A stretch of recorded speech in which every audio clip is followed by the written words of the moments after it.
SA hip-hop is funny, you know. One week, we love an artist. Next week, we say they fell off. Then suddenly, we say they were never that good. But what if some of the biggest rappers in SA didn't fall off? We just never really understood them. Today, we are talking about the most understood rappers in SA hip-hop. Not flops, not failures, but artists whose stories, decisions, and careers got twisted by the internet.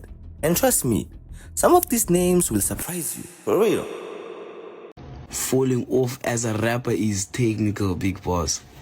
Because you have to think that this guy goes from performing in stadiums to performing in someone's backyard. Big. Now, all right. Don't let Lucas Rap see this video, bro. He might just crash out, mate. Let's just start with the most obvious one, Emtee. According to the internet, Emtee fell off years ago. But here's the part people ignore. Emtee didn't really fall off. He stepped away while fighting personal battles. Between label issues, mental health struggles, substance abuse, and public pressure. Which substances did you try out? Weed, Yeah. Dirty Sprite, Okay. Lean. and that was about it. Alright.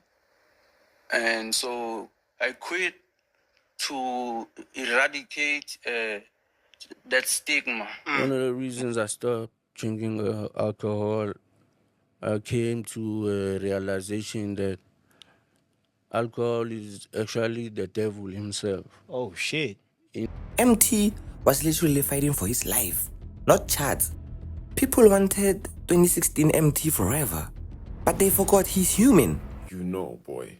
Bro, I'm telling you, who Emtee is in 2024, it's just not an accurate representation, dog. This nigga was and will forever be one of them ones, boy. Was a walking banger in his prime, dog. Like, I know in 2024, like, how the youth is getting introduced to Emtee as just some lean fiend, some addict. The nigga who chokes in slow motion, boy. I get it, boy. That's how the youth sees him now. But OGs know, bro. We know the re-up Emtee. We know we up Emtee. We know I got a plug in every city Emtee. I'm sorry, bro. I'm sorry. Like, yo. And even today, when Emtee drops, people still listen, and me too. That's not a fall off. That's legacy with scars. And a few days ago, he was performing Lam, sleepy, very sleepy. And people think he was on a purple drink, you know. And others think he was tired, you know, from performing many bookings, many events. You know what I'm saying? Like, it's that video, I looked at him, I'm like, my brother, you... Oh, Emtee, my brother. And people are there. They're still recording. Mind you, they're having a great time. Somewhere in the background, they're like, yo, who's off? You know what I'm saying? People are just saying shit. And I'm like, Mara Emtee. And mind you, he's still going to get another booking. Probably is. Because people love him. That's the thing. When you have a fan base, when you have the community and people behind you, I shall be unstoppable. And after that, Emtee Records, his label, issued an apology, you know. I just hope we don't lose Emtee to these substances, bro. I just hope so. Let's get into the second one. A-Reece. A-Reece is misunderstood in a different way. People say he doesn't drop enough, he's not mainstream, he's wasting his potential. So what's on? Who is an artist that you think fell off or is currently falling off? I would say A-Reece, bro, because nowadays A-Reece, anytime he drops music, it's about whether his friends betrayed him, whether they're comparing him to the new artist or something. He's just slowly declining from the greatness he was once on. Was there ever a point in time where you tapped into A-Reece? Yeah, I'm still a low-key A-Reece fan, especially for that one album, The Burning Tree, you feel me? But then after that... He's not producing bangers anymore, he's inconsistent. He's consistent, but it's always about the same thing. That's why he's low-key declining. He's consistent but repetitive. Yes, basically. But what if A-Reece is doing exactly what he wants? Because A-Reece chose freedom over fame, independence over radio, core fans over mass appeal. He is not chasing hits, he's building a cult fan base. He did. This is not falling off. That's playing a long game, bro. That's why he's been relevant for too long. Let's get into the third one. Blxckie. Blxckie gets this one a lot. He changed. He's not the same. He sold out.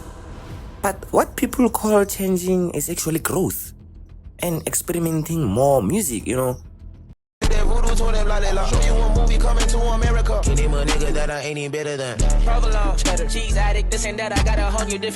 Blxckie moved from SoundCloud rapper to global stages, festivals, and international features. You can't sound underground forever and still grow. No, Blxckie didn't change. The environment changed. You know what I'm saying? I hope this one is clear, because I didn't want to talk about Blxckie too much. I hope it's clear. Now let's move on to the next one. Cassper Nyovest. Casper's misunderstanding is funny, I don't wanna lie. When he was winning, when he was filling up stadiums, they said he's carrying SA hip hop. Cassper was the last, and we're so happy that he became so successful because he epitomizes that era, you know. And he fortunately joined Jabba at the height of his game. Yeah, so you know what I learned from Jabba and what he learned is two different things. Yeah, you know, he came in when Jabba was that big, you know, and the education he got from him. He still practices those things today. Even till today, you know, even how he markets himself. Yeah, of course. Yeah, he gave him all his blueprint, you know, and so he was fortunate to that. But the best thing he ever did for himself is never to walk away from this limitation of Motswako. Now they say he's too commercial. He's too into business. He fell off. But Cassper didn't betray hip-hop. He expanded it. He showed rappers you can sell out stadiums, run businesses, and still be a rapper. Cassper became bigger than rap. And that confused people, because that's the first person they saw getting bigger than rap. Let's get into the next one again. Nasty C. Nasty C is misunderstood because people think he's scared of beefs. He's protected. He avoids competition. But the truth is, Nasty C doesn't need drama. His brand is clean, friendly. His pen is respected. His work ethic is insane. So like today I'm gonna ask you like, out of Reece and Nasty C, I don't know if you fuck with SA hip hop like that. Yeah. You fuck with them. So like, out of Reece and Nasty C, who would you say right now is standing on business for real? Right now? Yeah, right now. Right now, I would say Reece. Reece. Yeah. So like, why would you say Reece? Because Nasty C fell off. What? Bro, what are you talking about, man? And when you reach a certain level, silence becomes power. And people mistake maturity for fear. And he's misunderstood again for sounding American more than local, like more than South African. Nah, that's nasty for you, bro. That's nasty for you. Now, let's get into the new wave, nyana, a little bit. Artists like Brother Cooper, Kill Brady, J Katana, you get what I'm saying? They get dismissed as internet rappers, TikTok rappers. But every generation changes the sound. These guys are not killing hip-hop. They are just misunderstanding things. They are not killing hip-hop.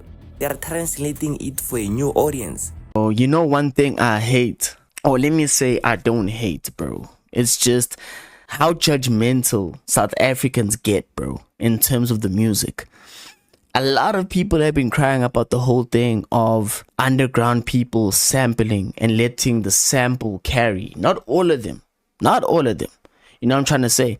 In terms of the samples, we are taking it back home. We are being South African now. You guys said hip-hop was too American. Now all of a sudden we're sampling it and we're trying to bring back the culture and going back to the roots.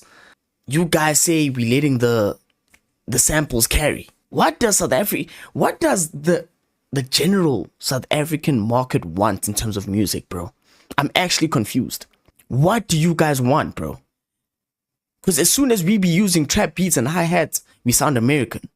When we're using our home like beats, our home samples. We're not even sampling people from outside. Yes, Brother Cooper had that one song with Kanye West where he sampled. But mostly it's samples from home. And you guys still have a problem with hip-hop. I feel with hip-hop, man, at this rate, I feel it's our own. It's honestly our own. Hip-hop survives by evolving. So, most SA rappers aren't misunderstood because of music. They are misunderstood because fans want nostalgia. Social media oversimplifies careers. We just too fast and we forget artists are human too. Maybe SA hip-hop isn't full of artists who fell off. Maybe it's full of artists we never took time to understand. And maybe before calling someone washed, we should ask what they survived. Let me know in the comment section which SA rapper do you think is the most understood.